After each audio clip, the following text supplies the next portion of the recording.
Your Holiness, there's a great deal for all of us to be grateful for today, especially for your presence. And we have a wonderful panel today that's going to shift the conversation towards empathy and compassion. But I want to tie it to yesterday's events.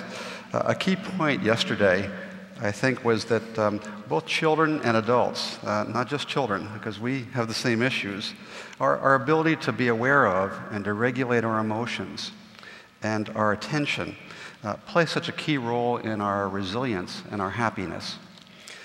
A second key point from yesterday was around the neuroscience and the great plasticity in the brain of children and teenagers, adolescents, but also even in their caregivers, that throughout life we have a great ability to change and be malleable. This morning we're going to shift the focus to a focus on empathy and compassion. We want to talk about this in terms of what it means for building a more compassionate society, compassionate children, families, and communities. And we're going to start with Linda Lantieri, and Linda's going to focus the conversation for us.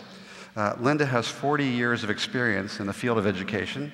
She's been a teacher, an assistant principal, and an administrator in New York City. And she's the co-founder of Resolving Conflict Creatively. She directs a project called the Inner Resiliency Program. And that program has the mission of cultivating the inner lives of children and of teachers and of schools by integrating contemplative practices into the work. So Linda, welcome. Thank you. Well, Your Holiness, it's a pleasure to be in your company again. We were together in 1997 when we had a large conference of contemplatives and activists. And although I was a meditator at the time, I think I was invited because I was the activist. I was helping to wage peace in our schools at the time. And I think you heard yesterday how Secretary Arne Duncan was not able to be with us because we're still waging peace and we still have a lot more work to do. At that time, there were over a classroom full of children that were dying to violence every 98 minutes. We were losing our children just to this. And today, we still have that. We have the outward violence, but I think we're also talking today about something that's deeper and close to my heart, and that is cultivating the disposition and the connection between heart and spirit that children need to have and the teachers and the adults in their lives need to have. I think we're talking today about a very different future, a future that's grounded in things like sustainability and compassion and love, a future that is about equity for everyone. And we're trying to figure out the important role schools could play in that. That's been the thread throughout everything I've done. I've been caring about children's hearts and minds and spirits. This is what it's been about for me. Now, I'd like to tell you about something that you may not know a whole lot about in particular way that I'm about to share with you. On September 11, 2001, in New York City, it was a real turning point in my life and my work, because no one would have predicted that moments on that morning in Lower Manhattan, 5,000 children ran for their lives with their 200 teachers who were with them.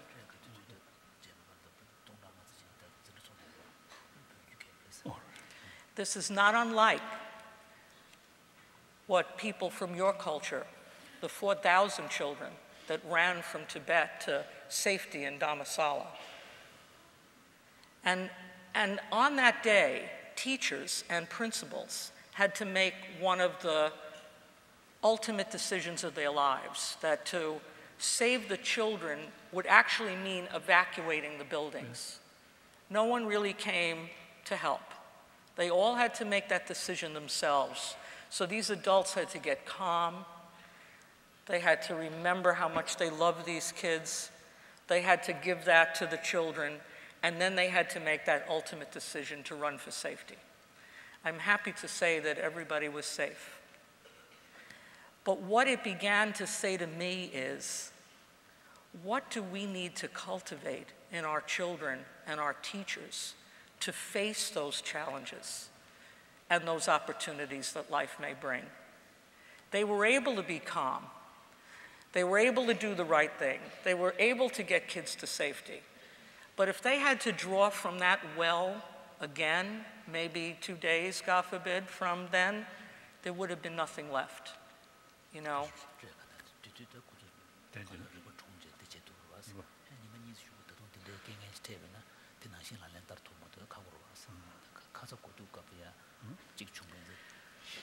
So it began to get me thinking, you know, the courageous children, it had little to do with how they did on their reading tests, right, on that day. You know, what it had to do with is whether they were able to stay calm and centered, to be able to listen to their teachers and get to safety. It had little to do with sort of this academic preparedness that schools are about. It had to do more with what I've been calling inner preparedness, to be ready for the moments of challenge. And so what I began to realize on that day is that we need to develop those skills in young people. We need to strengthen them in young people and in adults. Because what started to happen is that these schools already had great programs in social and emotional learning, as we're talking about, but somehow it wasn't enough. These adults were so busy helping young people heal and recover that, you know how they say on the airplane, put on your own oxygen mask first? They had not done that. They were so busy helping other kids that they didn't even take care of themselves. So what we began to do, and we have been doing ever since, is to bring teachers together to go into their own inner lives and to strengthen that place inside of them and to fill that well.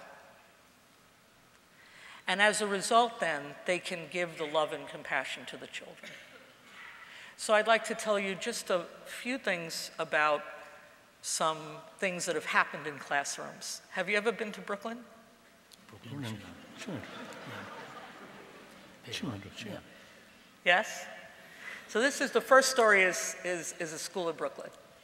And this is a teacher who learned some of the things we're talking about here today. And what she also learned to do is to allow children to have an inner quiet time every day where they became conscious of their breathing, and it was what they called their quiet time. So this teacher came in one morning to her class. It was a 4th grade class. And she does a wonderful thing. She starts off with a class meeting. All the children talk. And I know that I've visited many schools in India, and they begin school this way in India lots. And lots of our schools are beginning to do that here, where they just bring everybody around for a class meeting before they begin the day. So this teacher, she says to her class, "I'd like to apologize for how I was yesterday with you. I was a little curt. I wasn't as patient as I should have been. I'm really sorry."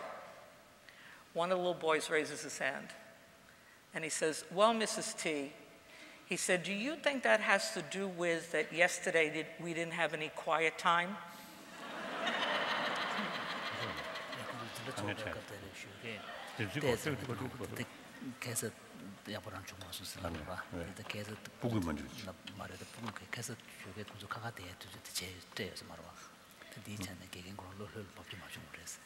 So then another child says, "Mrs. T, everything's forgiven if you don't forget to have quiet time every day." You see, kids are yearning to learn how to go within themselves, to calm that place inside themselves. They're yearning for it. The other quick story is about a little boy who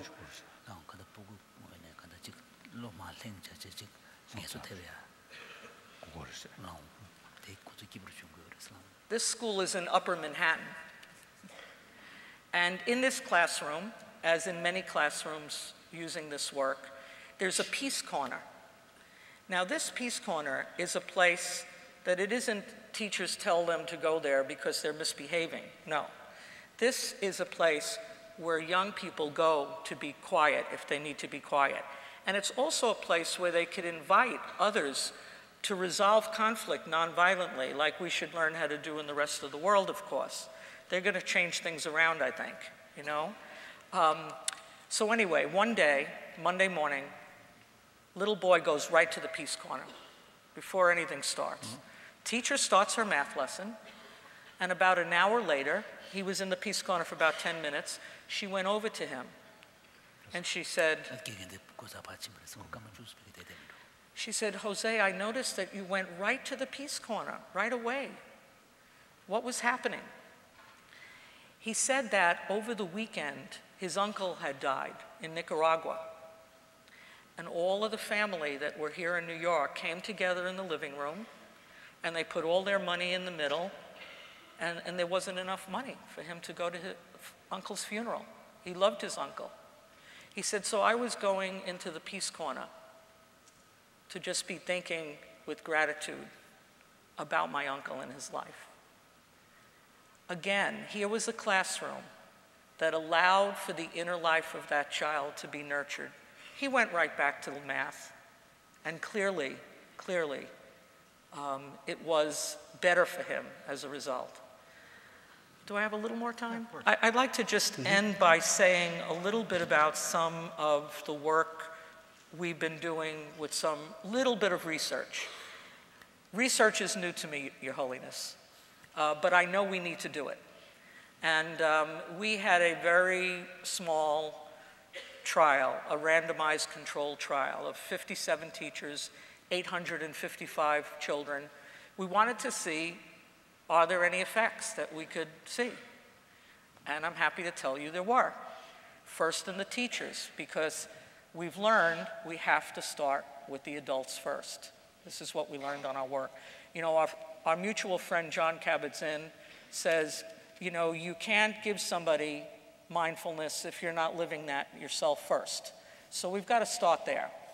What we found with teachers is that they were less stressful, they were more mindful, and they had greater relational trust. That simply means they got along better with the people in their school. Now, why this is important for me as somebody who works in schools has to do with a couple of things. One, we know that we're losing so many great teachers. Why? Because they're so stressed. They're not knowing how to balance that inner and outer life. They do good, but they do good badly, you know. They don't know how to take care of themselves. The second thing is when a teacher is more mindful, they're more apt to be more loving and compassionate to their students. And finally, we find out from the other research that when teachers get along better with each other in schools, what happens? Academic achievement goes up. So adults can't be arguing so much with each other. They have to be the ones that begin to show compassion to each other first. And what we found out with young people, we found out that there was less frustration and more what is called autonomy. And for me, that simply means they felt their teacher was listening to them, that they had a greater voice, that it was a more democratic classroom. And of course, we know both of those things are so interconnected to learning. So I would just end by just saying that I'm quite hopeful. I'm hopeful that this next generation is our answer. I'm hopeful that we learn the ways to cultivate those things of mind and heart that are purposeful, that are intentional, and that are deep. That our children can do a better job than we have, but it doesn't let adults off the hook. We've got to be the ones that help them do that and help them continue to do that.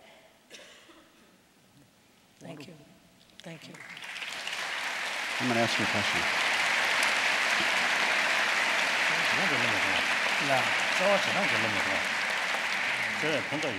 So when speaking for the teachers and the educators in the audience, I wonder if you could just take another minute or so and tell us the kinds of things you did with the teachers in the Inner Resiliency Project that led to those outcomes. Yes.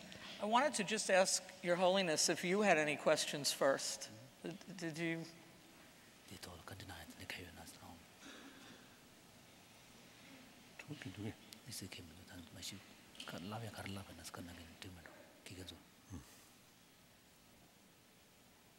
I think just wonderful. Thank you. So your final word is your optimism, optimistic, hopeful. That's very good. Thank you. Thank you. Thank you. Well, to your question then, what have we been doing with teachers? I guess the first thing that we've been spending time nurturing their inner lives. You know, what happens in education is that we bring teachers in and we ask them to do one more thing in the classroom. We don't see them as individuals who need the nurturing themselves first. We take them on retreats. We teach them contemplative practices, like some of the things we've been talking about here. We have them embody this first.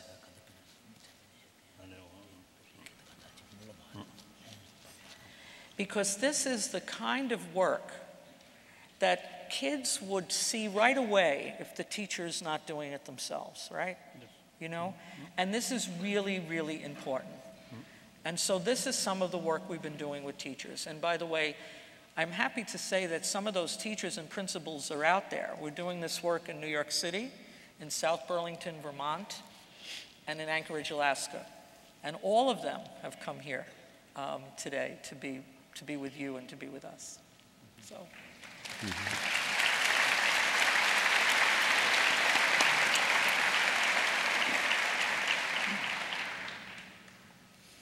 So Linda, I want to bring the audience into the discussion right from the beginning.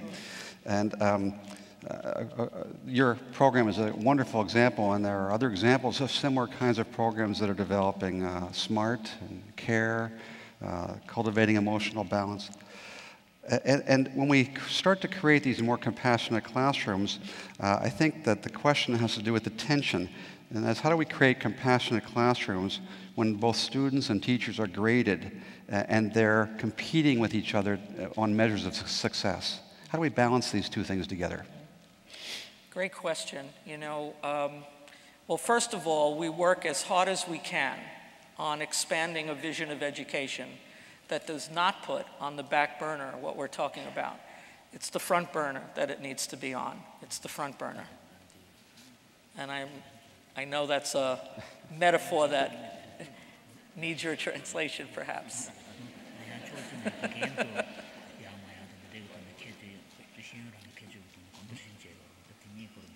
So I would say to start having more courage to know that we have at least enough of the research and work in social and emotional learning programs. We're beginning to have the early research that is pointing to this, to really expand that vision. But I'm also thinking of one day, Your Holiness. You know, we have these tests, I have to say these terrible tests, because I don't actually think that they measure anything about what we need to know. And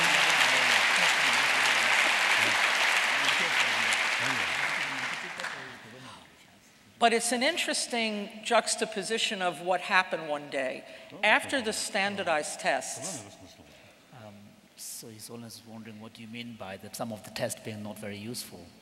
Well, I don't feel a lot of the tests like the reading and the math are really, really measuring how well kids really do in those subjects. You know, I don't think they have a strong connection and correlation. And what it does in schools is make schools giant test prep centers. What teachers are being asked to do is prepare for the tests.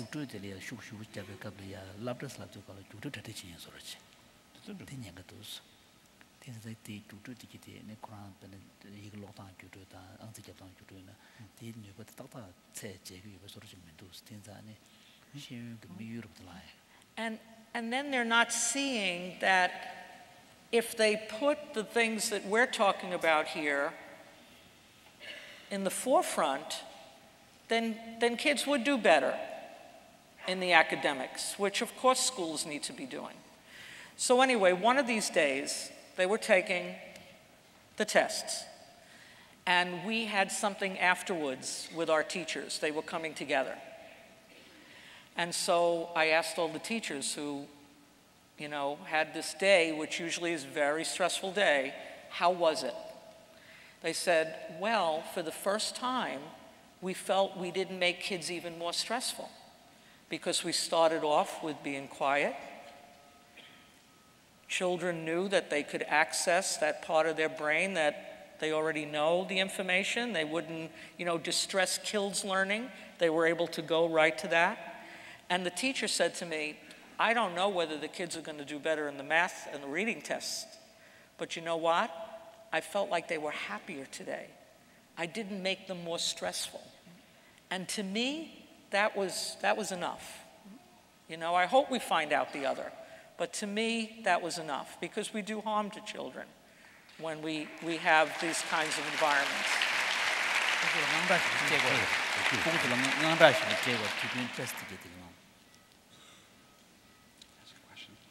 I have a question for you, Your Holiness.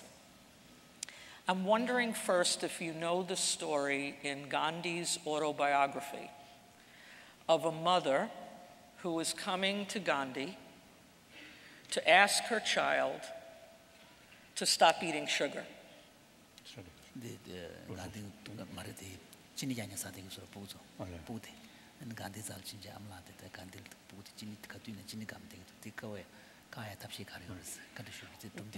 What happened is Gandhi joked with the mother, and he told the mother to bring the child back in 2 weeks. She was very puzzled. Why 2 weeks? She came back, he joked, and then he gave him a good lecture about stopping eating sugar. And the mother just couldn't figure it out. And she said to Gandhi, why did you make me come back 2 weeks later? He said, oh, because 2 weeks ago, I too was eating sugar.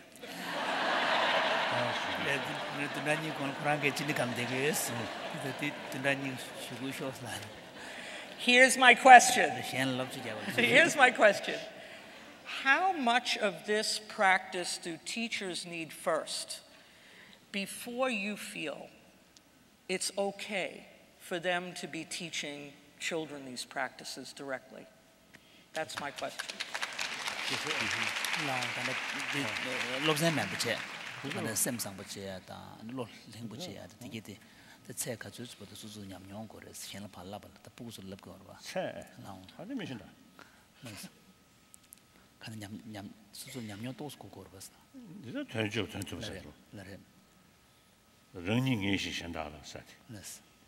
So in the classical Tibetan and Indian tradition, and there is a principle, one of which is to embody what you're teaching.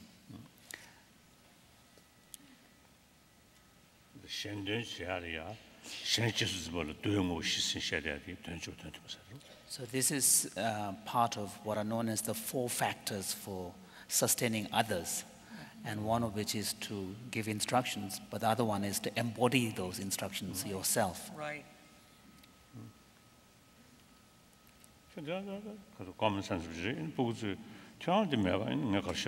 So in a way, this is common sense as well, because on the part of the children, if they don't see the teacher embodying it, then they will think, since you don't practice, why should I? Right. Exactly. How long? You think 2 weeks?